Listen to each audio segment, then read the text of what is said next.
બોરસદથી 25 kilometre દૂર પાદરા જતો bridge તૂટી જતા 2 ટ્રક તથા 1 પિકઅપ નાના વાહનો સહિત મહીસાગર નદીમાં ખાબક્યા હતા, જેમાં 2 વ્યક્તિના મૃત્યુ પામ્યા હતા અને 3 લોકોને રેસ્ક્યુ કરવામાં આવ્યા હતા. વડોદરા, ભરૂચ અને દક્ષિણ ગુજરાતના ગંભીરા બ્રિજ તૂટ્યો હતો, જેમાં મહીસાગર નદી ઉપર આવેલો ગંભીરા બ્રિજ તૂટતા મળતી માહિતી મુજબ 4 વાહનો નીચે ખાબક્યા હતા, જેમાં ગુજરાત અને સૌરાષ્ટ્રનો વાહન વ્યવહાર ઠપ થયો હતો. જેમાં ઘટનામાં 2 ટ્રક પણ હતા, સાથે બોલેરો સહિત જાણવા મળ્યું હતું કે 4 વાહનોની ઘટના બની હતી. અને હું છું રિપોર્ટર દિનેશ કુમાર પી બાબરિયા સાથે આશીષભાઈ, મીડિયા ઇન્ચાર્જ ખેડા.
नहीं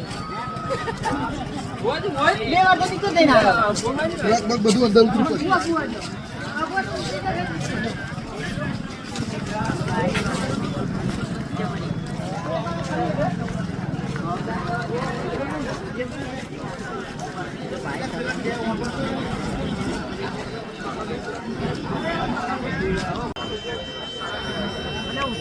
एक मासी अंदर बोला है तो पड़ी 4-5 गाड़ियों पड़ी भाई, एक नहीं मोटर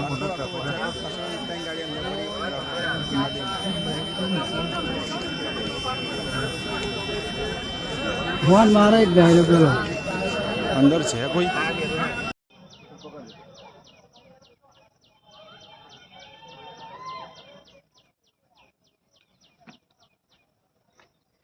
અંદર કોક ભાઈ બહેરું જેવું બોલે છે ને. હવે આ ગાડી છે ને પીકો હવે અબી જાય એન મેં બહેરો હશે કદાચ પીકો એક જણો ઉપર બેઠો બહેરો પેલા સોજા કે કાઢ ને પણ એને વાગ્યું છે યાર. આપણે જીયા